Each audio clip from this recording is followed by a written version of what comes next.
তর্জন গর্জন ইশার শুভেন্দুর ভয়ের ঝুঁক গেয়া পুষ্পা দলকে না জানিয়ে নির্বাচনের আগে পলায়ন অভিষেক ঘনিষ্ঠ জাহাঙ্গীরের ফলতার মাটিতে শুভেন্দু পৌঁছতেই ফলতার উন্নতির কথা ভেবে ঘোষণা। ডায়মন্ড হারবারের বাঘ আর সিংহমকে হুমকি দেওয়া পুষ্পা ল্যাজে গোবরে অবস্থা। ঘোষণার সামনে আসতে তুমুল অস্বস্তিতে তৃণমূল শিবির। কিন্তু ভোটের 48 ঘন্টা আগে কেন ময়দান ছেড়ে পালালেন জাহাঙ্গীর খান? শুভেন্দু অধিকারীর শাসানির ভয় নাকি অন্য কোনো কারণ? জাহাঙ্গীরের লড়াই ছাড়াই নেপথ্যে তৃণমূলের কোন গোপন নীল নকশা দেখছেন মুখ্যমন্ত্রী শুভেন্দু অধিকারী? চলুন দেখে নেওয়া যাক কেন পুষ্পা ঝুঁকে গেল। ফলতায় টান টান নাটক, তর্জন গর্জনে বাজার মাতিয়ে হঠাৎই ময়দান ছেড়ে পালালেন পুষ্পা জাহাঙ্গীর খান। অভিষেক বন্দ্যোপাধ্যায়ের ছত্রছায়ায় তিনি নাকি গড়ে তুলেছিলেন ডায়মন্ড হারবারের রাজস্ব। ক্ষমতার নেশায় তিনি এতটাই বুঁদ ছিলেন যে যোগী রাজ্যের সিংহম আইপিএস অফিসার অজয় পাল শর্মাকে কার্যত দেখে নেওয়ার হুমকি দিয়েছিলেন। মঙ্গলবার দুপুরে সেই দাপুটে জাহাঙ্গীর হঠাৎ হয়ে গেলেন কাগুজে বাঘ। আত্মসমর্পণের সুরে বললেন মুখ্যমন্ত্রী শুভেন্দু অধিকারীর বিশেষ প্যাকেজ দিয়েছেন, আমি আর ভোটে লড়ব না। যার পন্নায় মুখ পুড়েছে তৃণমূল কংগ্রেসের। তড়িঘড়ি মান বাঁচাতে বিবৃতি দিয়েছে ঘাসফুল শিবির। এ বিষয়ে মুখ্যমন্ত্রী শুভেন্দু অধিকারী জানিয়েছে এটা তৃণমূলের কৌশল। ভোটের আগে ইচ্ছে করে নির্বাচন থেকে সরে দাঁড়ানোর কথা বলা হচ্ছে। এর পেছনে কোনো ছক থাকতে পারে বলে আশঙ্কা প্রকাশ করেছেন শুভেন্দু। বিবৃতিতে তৃণমূল জানিয়েছে ফলতায় পুনর্নির্বাচন থেকে জাহাঙ্গীর খানের সরে দাঁড়ানোর সিদ্ধান্ত সম্পূর্ণ তার ব্যক্তিগত, দলই সিদ্ধান্ত নেয়নি। চৌঠা মে নির্বাচনের ফলাফল ঘোষণার পর থেকে শুধু ফলতা আসনে তৃণমূলের শতাধিক কর্মীকে গ্রেপ্তার করা হয়েছে।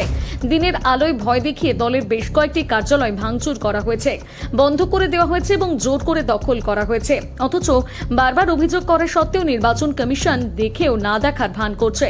এইসব চাপের মুখে তৃণমূল কর্মীরা অটল রয়েছেন। বিভিন্ন সংস্থা প্রশাসনের মাধ্যমে বিজেপি যে ভয় ভীতির পরিবেশ তৈরি করেছে তার বিরুদ্ধে প্রতিরোধ চালিয়ে যাচ্ছেন কর্মীরা। তবে শেষ পর্যন্ত কেউ কেউ চাপের কাছে নতি স্বীকার করে মাঠ ছেড়ে যাওয়ার সিদ্ধান্ত নিয়েছেন। তৃণমূল আলো লিখছে, আমরা তীব্র নিন্দা জানাই। বাংলা বিরোধী বিজেপির বিরুদ্ধে আমাদের লড়াই পশ্চিমবঙ্গে এবং দিল্লি দুই জায়গাতেই চলবে। যদিও ভয়ের পরিবেশ তৈরি করার অভিযোগ কার্যত উড়িয়ে দিয়েছেন শুভেন্দু অধিকারী। তিনি বলেন, জাহাঙ্গীর খানের আচমকা নির্বাচন থেকে সরে যাওয়ার ঘটনায় অনেকে ভয়ের কথা বললেন, কেউ বললেন চাপ। কিন্তু চাপ থাকলে আগেই সিদ্ধান্ত নয় কেন? ভয়ের পরিবেশ থাকলে বাড়িতেই কেন? ফলতায় নির্বাচনে মনোনয়ন প্রত্যাহারের সময়সীমা অনেকদিন আগে পেরিয়ে গিয়েছে। এই অবস্থায় নিজেকে ভোটের ময়দান থেকে সরিয়ে নিলেও ইভিএমে জাহাঙ্গীরের নাম থাকবে। এই পরিস্থিতিতে জাহাঙ্গীর ভোট থেকে সরে দাঁড়ানোর সিদ্ধান্তে মুখ পুড়েছে তৃণমূলের।